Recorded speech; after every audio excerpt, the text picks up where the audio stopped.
Em Brasília, 7h45. Começa agora, Jornal da Amazônia, primeira edição. Ministro do STF suspende leis que beneficiavam deputados em Mato Grosso. DENIT é condenado a pagar indenização bilionária a indígenas do Amazonas. Hoje é segunda-feira, 10 de abril de 2017. Começa agora o Jornal da Amazônia, primeira edição. O ministro do Supremo Tribunal Federal, Alexandre de Moraes, suspendeu 6 leis de Mato Grosso e proibiu que deputados e ex-deputados do estado recebessem acréscimos nas aposentadorias. O repórter Victor Ribeiro tem os detalhes da decisão. O pedido para suspender essas leis partiu do Procurador-Geral da República, Rodrigo Janot. Na prática, as 6 leis garantiam aos deputados de Mato Grosso um regime próprio de previdência social, mas uma emenda à Constituição em 1998 e uma lei federal em 2004 já submetiam todos os ocupantes de mandatos eletivos ao regime geral da previdência social. Na decisão, Alexandre de Moraes apontou que a legislação pode ter favorecido de forma desproporcional e em prejuízo dos cofres públicos os próprios agentes públicos que elaboravam essas leis, o que sugere abuso do poder legislativo e violação ao princípio republicano, ao devido processo legislativo e aos princípios da igualdade, da moralidade e da impessoalidade, todos previstos na Constituição Federal. A decisão, que já está em vigor, tem caráter liminar e ainda será analisada novamente no plenário da Corte. De Brasília, Vitor Ribeiro. O Projeto Rondon completa 50 anos com ações comemorativas. As informações com Márcia Vongon. O Projeto Rondon, idealizado pelo governo federal com a participação de 8 ministérios, comemora 50 anos da primeira operação, realizando ações em 15 municípios e distritos de Rondônia. As iniciativas nas áreas de saúde, cultura, educação, justiça e direitos humanos, previstas para durar 12 dias, só começam em 7 de julho, mas 31 professores universitários que irão coordenar os trabalhos já estão sendo capacitados em Porto Velho. O comandante José Antônio da Silva informa o que eles apresentaram aos administradores e líderes comunitários dos municípios envolvidos. Eles têm um cronograma e uma proposta de trabalho, vão fazer um ajuste de acordo com o que foi acertado, vão passar para a gente e vão passar depois para as prefeituras para que eles consigam se preparar e receber os rondonistas em julho, né? E os professores agora vão selecionar os universitários das suas áreas para poder trabalhar.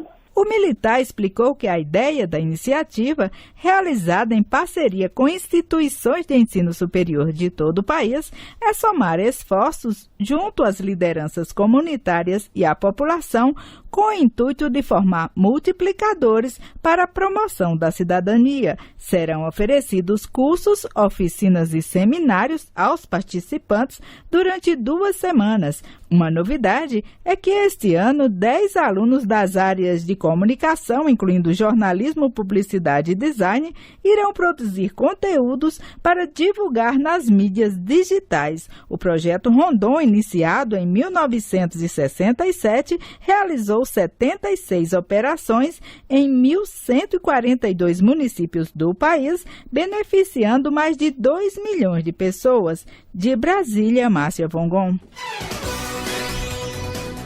Para combater a desnutrição infantil, a Prefeitura de Maués, no Amazonas, iniciou a produção de leite de soja, que já está sendo distribuído gratuitamente para mais de 3.000 famílias. Em Maués, mais da metade das crianças apresentam traços de falta de nutrientes. Saiba mais na reportagem de Ibrahim Ossami, da Rádio Cultura do Amazonas. A aproximadamente 268 quilômetros de Manaus em linha reta, a terra do Guaraná da Amazônia enfrenta um grande problema de saúde pública, o alto índice de desnutrição infantil. O Ministério da Saúde divulgou no fim do ano passado que no município de Maués, 6% das crianças de 0 a 5 anos estão com magreza acentuada, 10% estão abaixo do peso e 36% têm altura muito inferior da considerada ideal para a idade. cidade. Diante da situação, um projeto da Prefeitura começou a fabricar e distribuir leite de soja, para que o produto seja incluído na dieta dos moradores. O prefeito de Maués, Júnior Leite, explica que as vitaminas D e B12 estão entre os benefícios do alimento. Não tem contraindicação. A soja, ela pode ser absorvida por quem tem diabetes, por inúmeras pessoas, por todo o perfil. Quem tem intolerância à lactose pode, né? Então, essa é uma questão.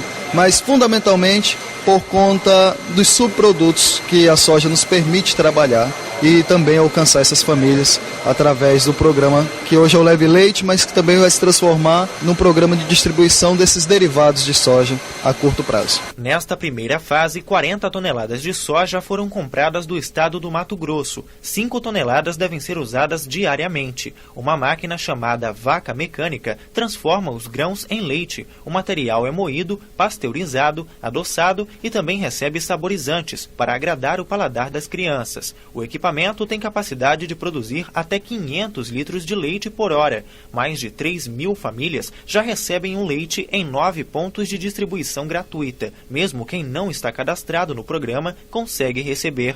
Com uma das maiores expectativas de vida do Brasil, Maués começa a preparar agora uma população de idosos saudáveis no futuro. É o que afirma o secretário de Assistência Social do município, Deni Dorzani. Já que nós estamos trabalhando e acreditando que daqui a 10 anos o nosso município tem que estar preparado pelo alto índice de longevos, então fruto do trabalho que nós vamos estar fazendo desde agora com as crianças, com as pessoas da terceira idade, enfim, o município tem que se preparar. A aposentada Raimunda Mota tem o leite de soja garantido todos os dias. Aos 78 anos, a boa disposição deixa claro o que os idosos do município esperam daqui para frente. Só aproveitando a vida.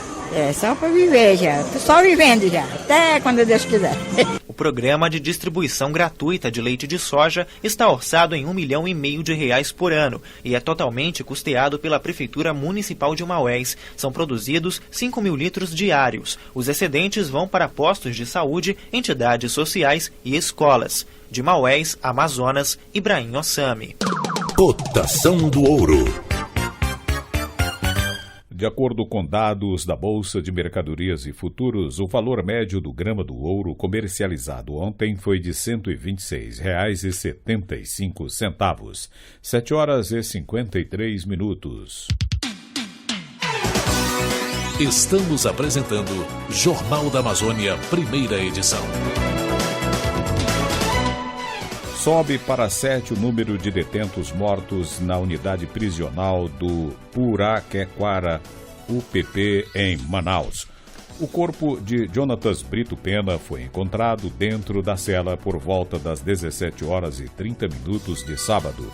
Em nota, a Secretaria Estadual de Administração Penitenciária, SEAP, informou que o interno apresentava sinais de asfixia com suspeita de enforcamento. Na sexta-feira, outros 6 presos foram assassinados dentro do mesmo presídio. Segundo a SEAP, não houve motim ou rebelião na unidade prisional. As mortes teriam sido motivadas por uma rixa entre membros de uma mesma facção criminosa que atuam no Amazonas. O DENIT, Departamento Nacional de Infraestrutura de Transportes, terá de indenizar em R$10 milhões os índios Tenharim e Jiahuí, que vivem nas proximidades do município de Apuí, no sul do Amazonas. Os detalhes com Bianca Paiva.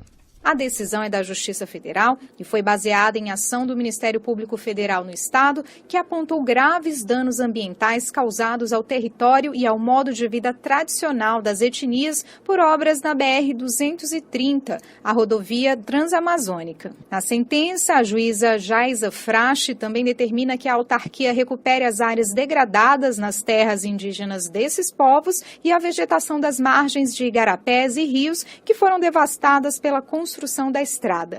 Além disso, uma multa deverá ser aplicada pelo IBAMA em um valor que ainda será calculado. Na ação, o MPF amazonense argumentou ainda que a empresa contratada pelo DENIT em 2008 realizou obras sem licenciamento ambiental entre os quilômetros 400 e 619, área que abrange parte da área indígena Tenharim-Marmelo.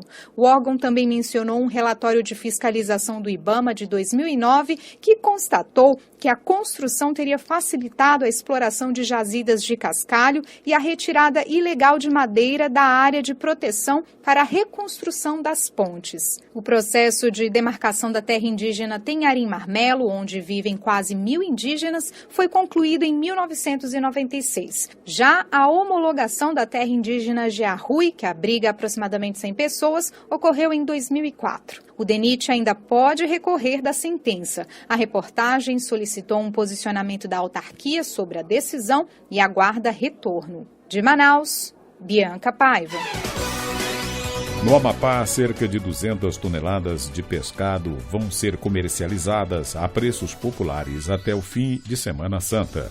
E no Pará, a Feira do Pescado, nos próximos dias 12 e 13 de abril, promete movimentar o comércio de peixes. A repórter Graziele Bezerra tem mais informações. Seja assado, frito ou em uma bela caldeirada, o peixe é um dos alimentos mais consumidos na Semana Santa. O costume vem das tradições católicas de restringir o consumo de carne durante o período. E de olho nesta procura, a Agência Estadual de Pesca do Amapá espera injetar no mercado cerca de 200 toneladas de diversas espécies a preços populares até o fim da Semana Santa.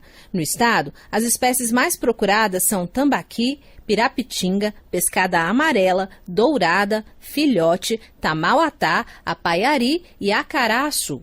Na casa do publicitário Patrick Lima, o consumo de peixe é habitual, mas aumenta na Semana Santa. É regra aqui na família que seja consumido bastante peixe, das mais variadas formas, das mais variadas receitas, que aí a família aproveita para caprichar. O assado na brasa, ele tem maior preferência aqui em casa. Mas o que não fica atrás também é a caldeirada. A caldeirada é o peixe feito com legumes, cozido com legumes, tem caldo também, é uma delícia.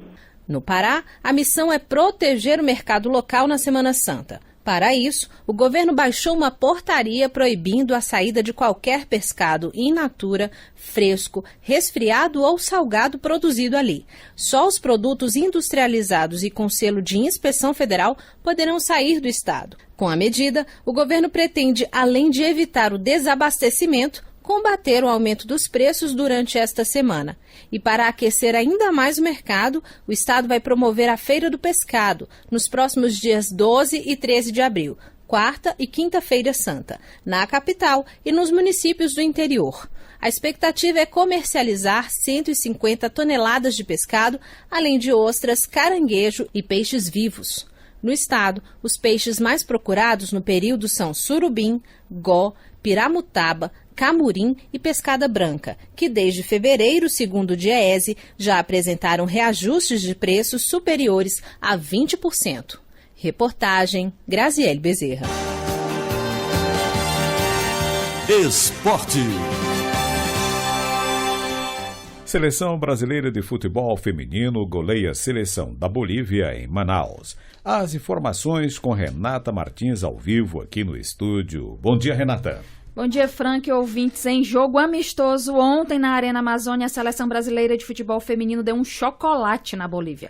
6-0 foi o placar. Pouco mais de 16 mil pessoas viram Franciele, Cristiane, Marta, Bruna Benítez e Thaísa marcarem para a seleção canarinho. A torcida ainda viu a zagueira boliviana Moron marcar contra. Esse foi o primeiro teste das brasileiras na temporada 2017 e serviu como preparação para a disputa da Copa América 2018. O próximo compromisso do Brasil será contra a forte Alemanha, dia 4 de julho, em mais um amistoso, desta vez na casa das adversárias. A Arena Amazônia parece dar sorte para as meninas do Brasil. Em dezembro do ano passado, a seleção brasileira conquistou em Manaus o 7º título do Torneio Internacional de Futebol Feminino. Frank.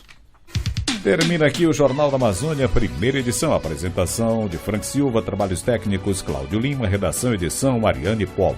Bom dia e até amanhã. Você acabou de ouvir Jornal da Amazônia, primeira edição.